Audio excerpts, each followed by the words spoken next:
Wait! You...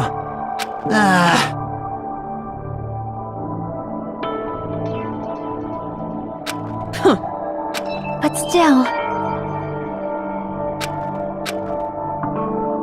Yep.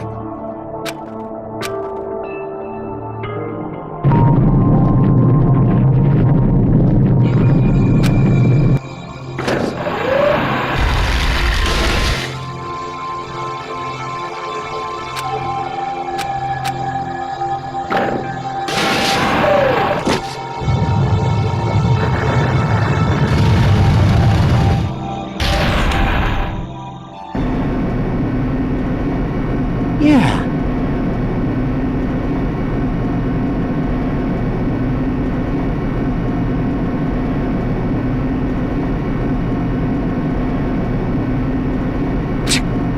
Well? You are right.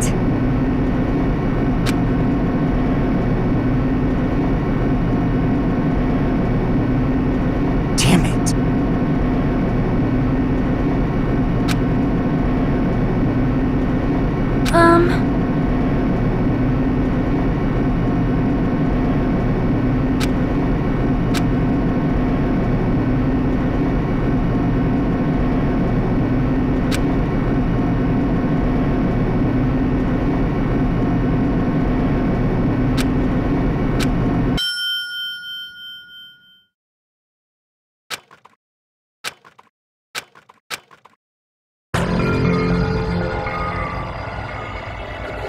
Well now!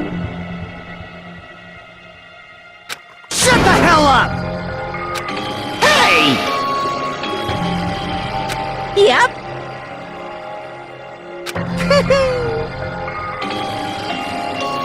All right! Now then! Viva killing!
Let's begin with a simple explanation of the class trial. During the class trial, you will present your arguments for who the killer is and vote for who done it. If you vote correctly, then only the blackened will receive punishment. But if you pick the wrong person, I'll punish everyone besides the blackened, and that person will earn the right to leave this island. Oh my, Monami? My cute little sister? You're awfully quiet. What's happened to you? You've ascended the ladder of adulthood and reached the moon? Because you're a rabbit? Chesto!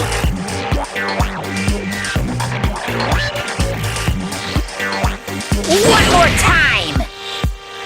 Jeez! How about this one? This will be my final blow! It's useless. Please stop! I feel bad for Monomi. You're right. Now's not the time for me to horse around with Monami. The class trial has started, after all.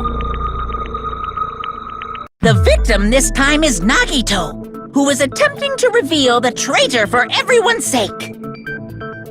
Who in the world killed him? I'm so curious. If he was killed for trying to reveal the traitor, that traitor is obviously the killer. They were trying to shut Nagito up. No, that might not be it. Huh? Are you trying to protect the traitor? They didn't call out when we were in danger. Wait. Don't tell me you're the traitor. Don't say something so stupid! There's no way in hell I'm the traitor! Now that's more like it. Why don't you guys hurry and start arguing already?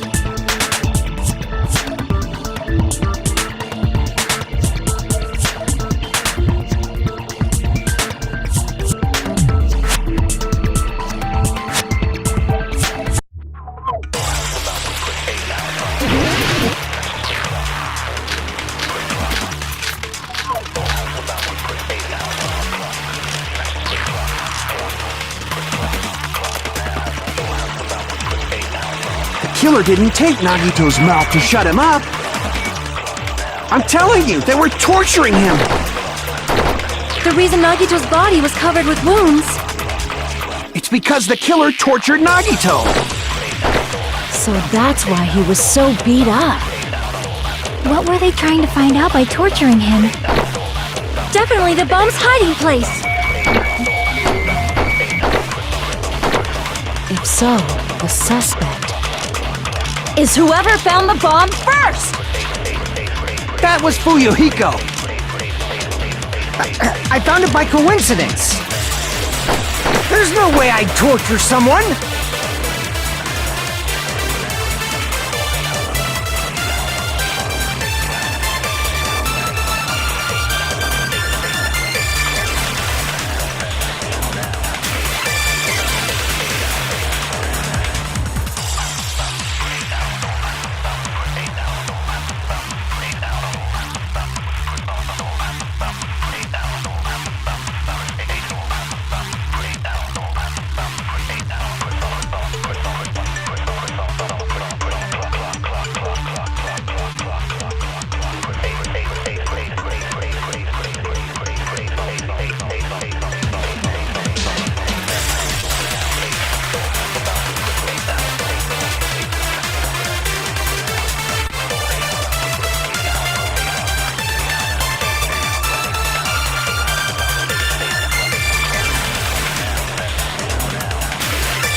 The killer didn't take Nagito's mouth to shut him up. I'm telling you, they were torturing him. The reason Nagito's body was covered with wounds. It's because the killer tortured Nagito. No, that's wrong.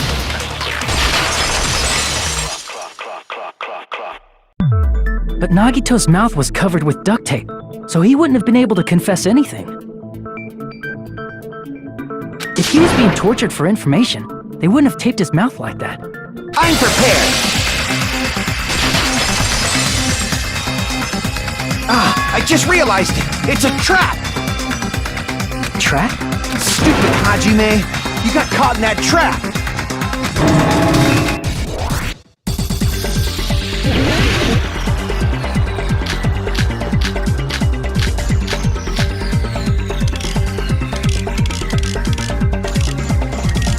Like you said, if Nagito's mouth was taped shut, you obviously assumed he couldn't talk, right? But that was the trap!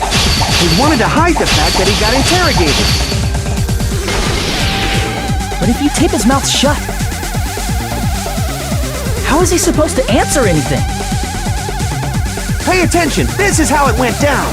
First, the killer tortured Nagito and got information about the bomb's location. Pay attention, this is how it went down. First, the killer tortured Nagito and got information about the bomb's location. Then, after they killed him,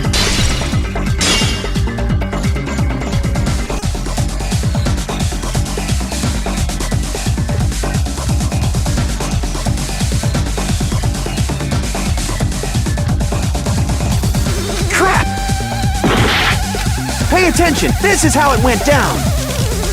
First, the killer tortured Nagito and got information about the bomb's location. Then, after they killed him... Allow me to cut through those words! No, there's no doubt Nagito's mouth was covered with duct tape before he was beat up. What did you say? Who cares about the duct tape? Might as well settle this with rock, paper, scissors. We don't need to play a game. It's clear the duct tape was on his mouth before the torture even began. Why do you always side with Hajime? You have a crush on him or something?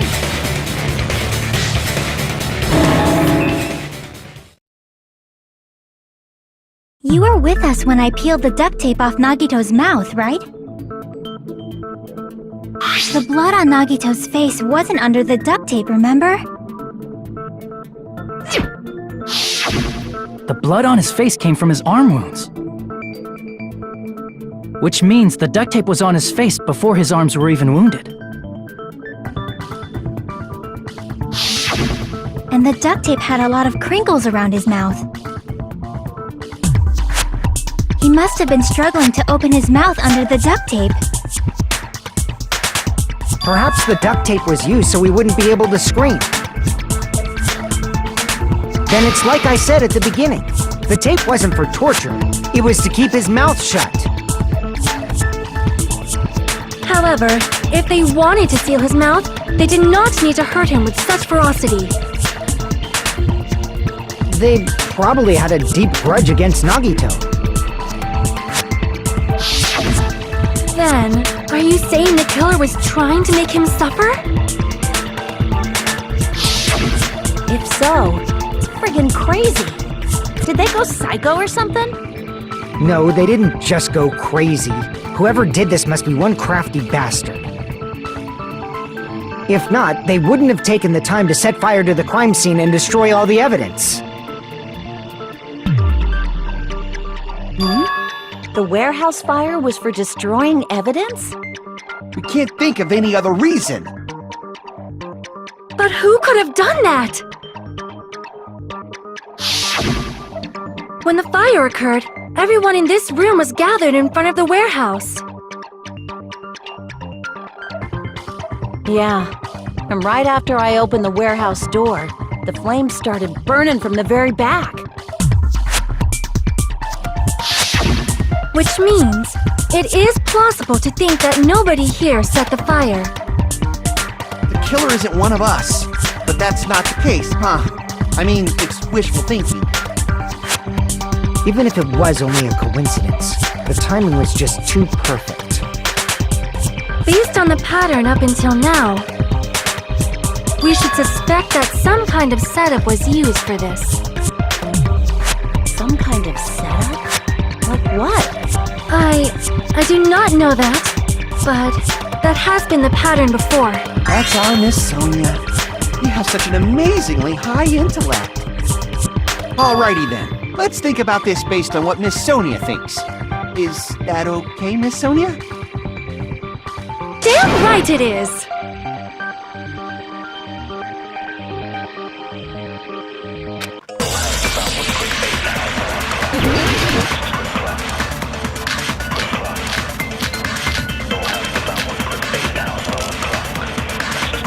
The direct cause of the fire was the oil lighter found at the crime scene, right?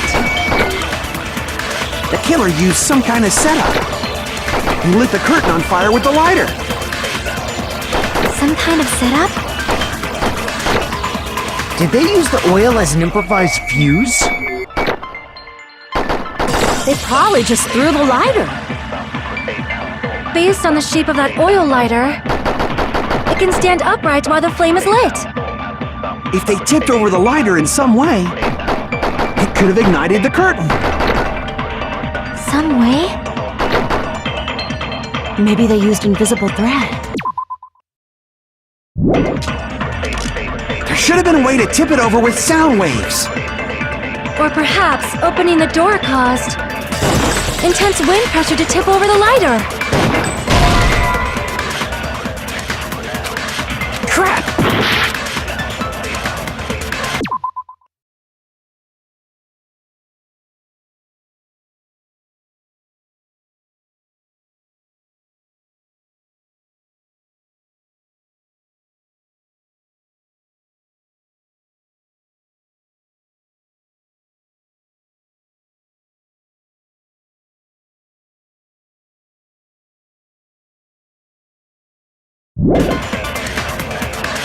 The oil lighter found at the crime scene, right? The killer used some kind of setup. He lit the curtain on fire with the lighter. Some kind of setup? Did they use the oil as an improvised fuse? They probably just threw the lighter. Based on the shape of that oil lighter, it can stand upright while the flame is lit. If they tipped over the lighter in some way, it could have ignited the curtain. Some way? Maybe they used invisible thread. There should have been a way to tip it over with sound waves. Or perhaps opening the door caused. I agree with that.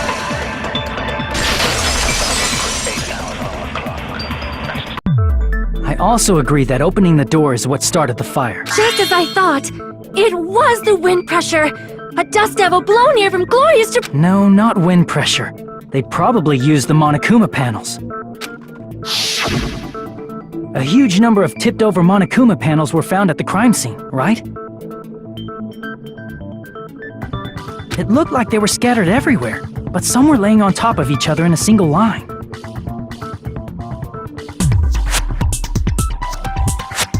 Just a single line leading from the warehouse door to the fire's origin. Does that mean anything? The killer probably arranged those Monokuma panels to create a domino effect. Domino effect. You mean those tiles kids play with by lining them up and tipping them over?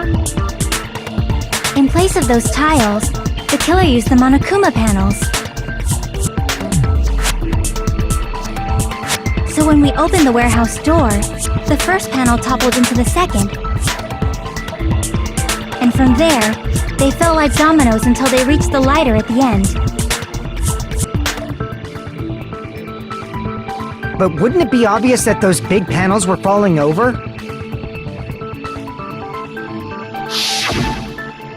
That's probably why they turned off the lights in the warehouse, so we wouldn't notice them. So the reason the warehouse was dark was to hide the domino effect. And one more thing.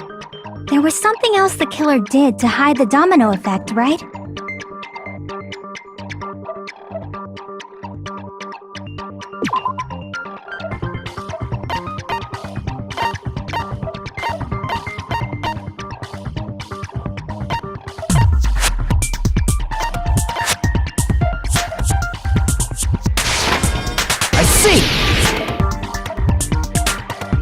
You were talking about the MP3 player, right? That hymn blaring throughout the warehouse masked the sound of the falling panels.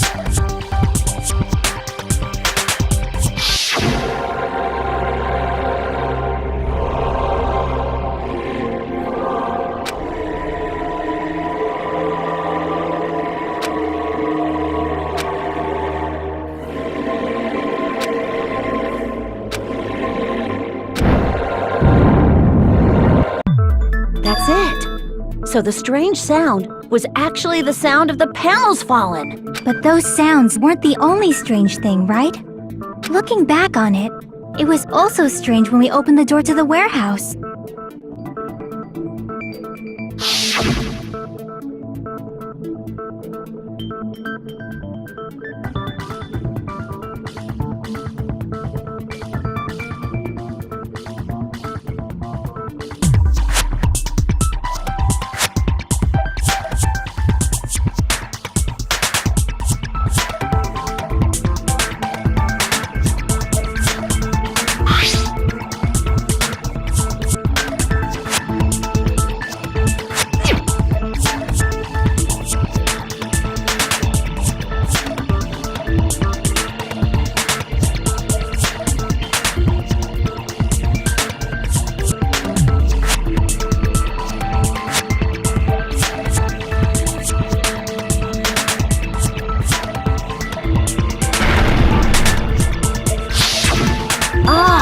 The door was being blocked by a Monokuma panel. And when we opened the door, the domino effect started, and the falling panels eventually reached the lighter. Yeah, and that's how the warehouse caught on fire. At least, that's how it looks. You don't look so sure. At the time, Akane mentioned that she could barely open the door. Because the panel was blocking it, right? But the blocked doorway, there wasn't enough space for a person to fit through, right? Is that a problem? It's a major problem. I mean, that door was the only entrance to the warehouse.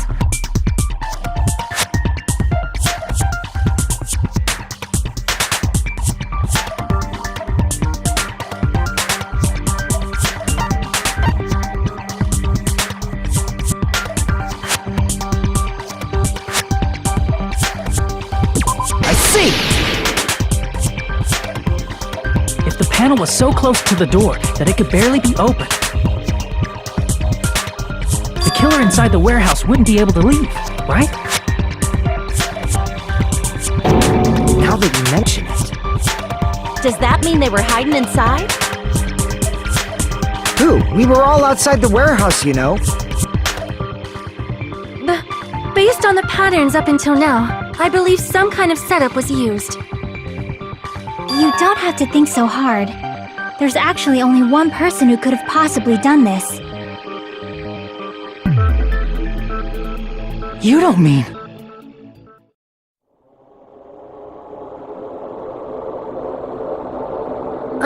Hajime? What do you mean?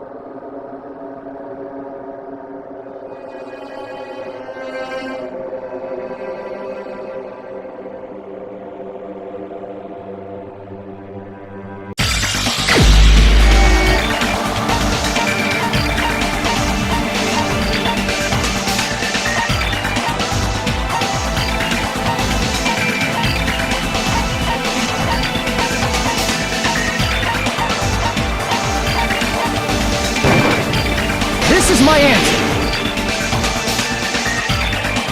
What if it was Nagito? Why'd you bring him up? He's the victim, you know. He wasn't just the victim. Maybe. Huh? Not just the victim? What does that mean? He was the victim. And he was the perpetrator, too. Maybe. Are you saying this was a suicide? Don't be stupid. His body was covered in torture wounds. Or did you already forget? Are you saying those were all self-inflicted? But Nagito might do something like that, don't you think? That's not the issue. He was tied up, remember? Even for a creep like Nagito, it'd be impossible for him to tie up his own arms and legs. Yeah, you're right. Yeah, as long as you understand. It seems we need to discuss how Nagito was able to tie himself up. Need to discuss? That's not necessary at all. No matter how much you think about it, it's clearly impossible.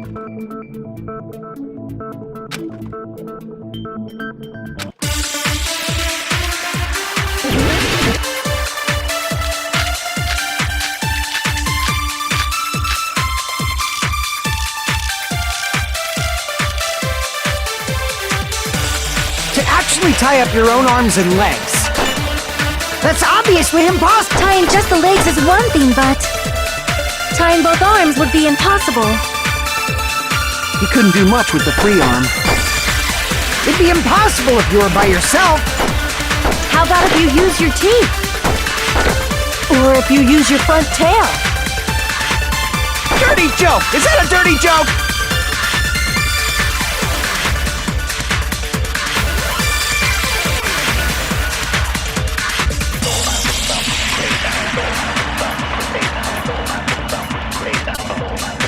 To actually tie up...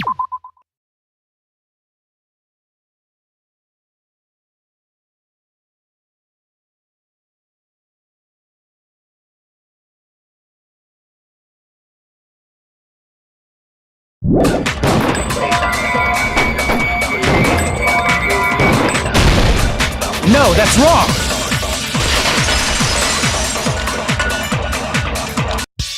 Hold on a sec. Isn't that premise flawed? What? I mean, it's no mistake that his arms and legs were... No, it shouldn't have been both of his arms. The rope on his right arm was completely burnt up. Based on that, you can't say he was tied up. That was just burned by the fire. He should have been tied up before then. It burned because of the fire. Like you said, it might look like that. But that was part of the trap. There's concrete evidence that proves it.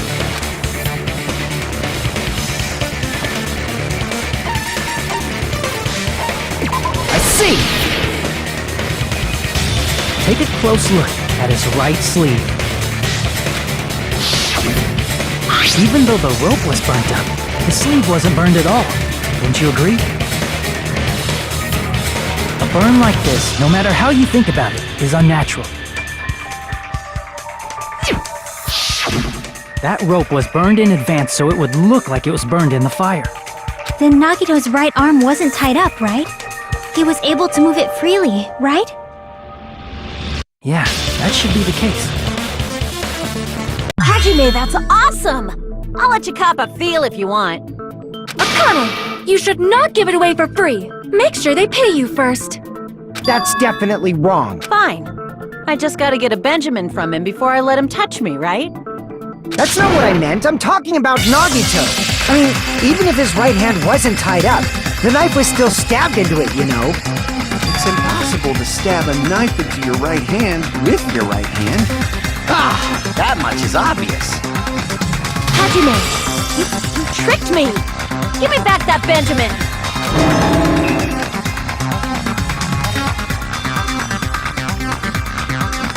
Hold on. Then hurry up and If it's something lame, I'll make you give back the Benjamin with 10,000% interest!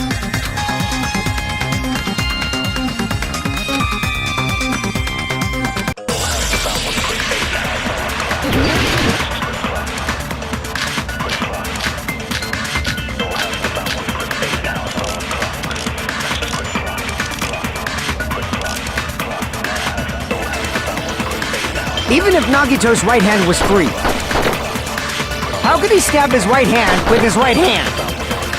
If he threw the knife into the air and let the knife fall, could he stab his hand that way? Is he a throwing knife expert? Maybe he propped the knife somehow? And slammed his right hand down on it? Propped it onto what? If he just propped, he could have used his bound left hand. If you're tied up, your arms won't bend that easily. We don't know if his left hand could even reach his right hand. Even if Nagito's right hand was free, how could he stab his right hand with his right? If he threw the knife into the air and let the knife fall, could he stab his hand that way?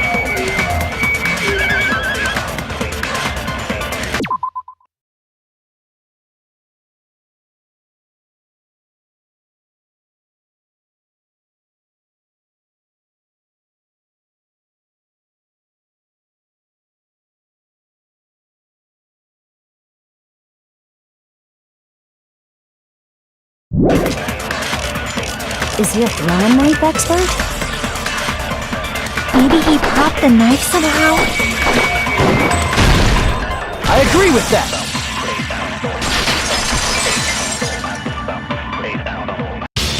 The life-size Monokuma plushie. He must have used that to prop the knife. Makes sense. That's why there was a big hole in the plushie's stomach. He inserted the knife handle into that hole to prop it up. Then he slammed his hand onto it. If that's it, he had to place the plushie near him. And it also explains the mysterious blood on the plushie. So the blood on the plushie came from Nagito after he stabbed the knife into his own right hand.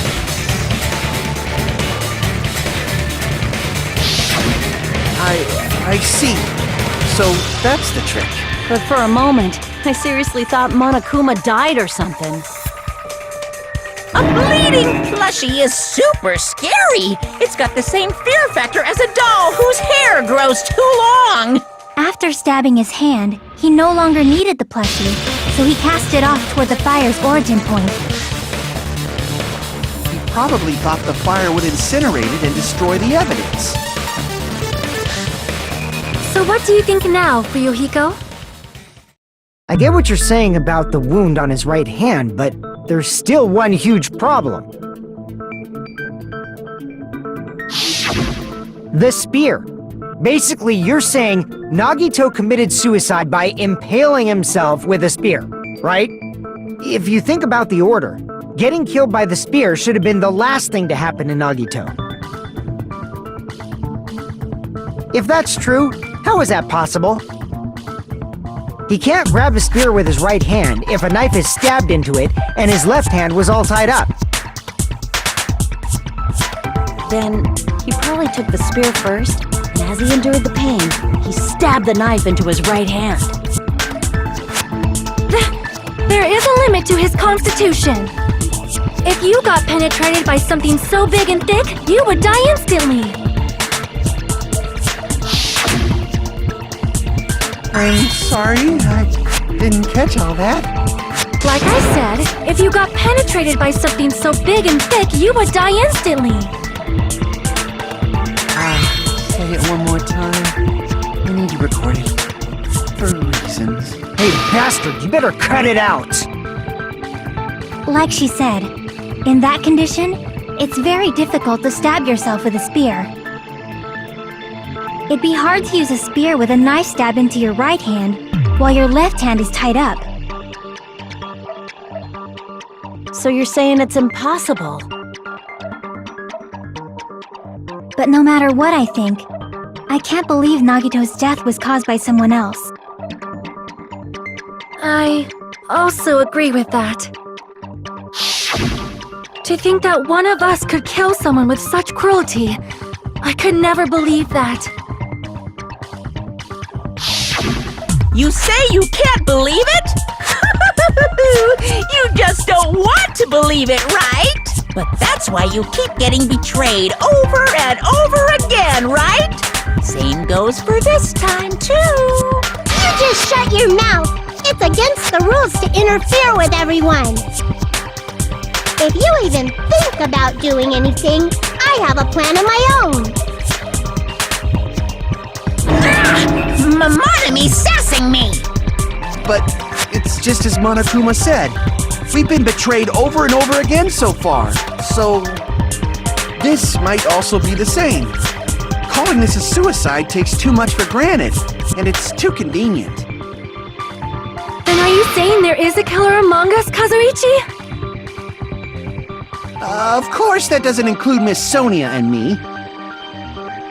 As Kazuichi said, it's true we've been constantly betrayed. But even if I'm betrayed again, I still want to believe in everyone.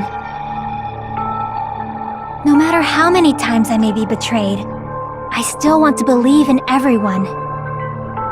I also want to believe that there's no killer, but suicide is unimaginable. Do you really think so? But you said it too. It'd be impossible for him to stab himself with a spear in his condition. I did say difficult, but I never said impossible. I feel that there's some way he could have stabbed himself with that spear. What kind of way? I don't know. You don't know. It's impossible to figure out by myself. So let's think about it together. That's how we made it this far up till now. Everyone working together.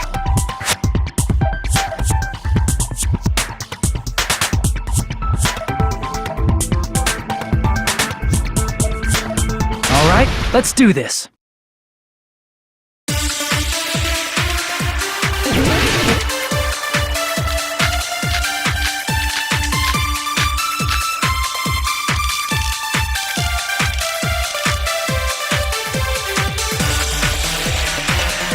How did Nagito stab himself with a spear? Let's work together and think this through. When the spear stabbed Nagito, his right hand was covered by the knife, right? He was only able to move his left hand. But his left hand was also tied up. Then that rules out his left hand. No, that's wrong!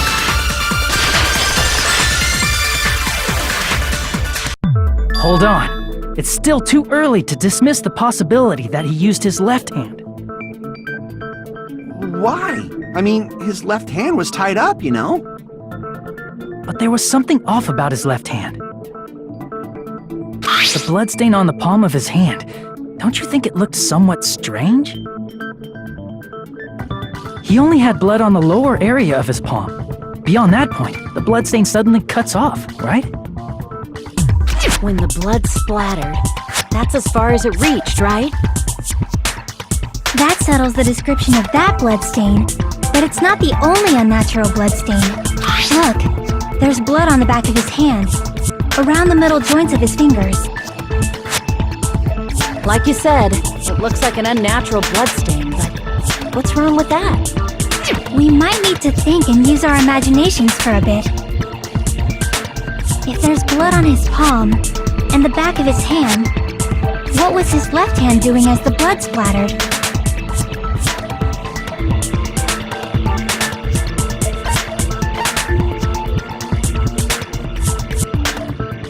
I see! When the blood splattered, he was probably gripping with his left hand. That's why there's such a strange-looking bloodstain on his palm and the back of his hand. Was he grabbing his front tail? Perish the thought! He was obviously grabbing the spear!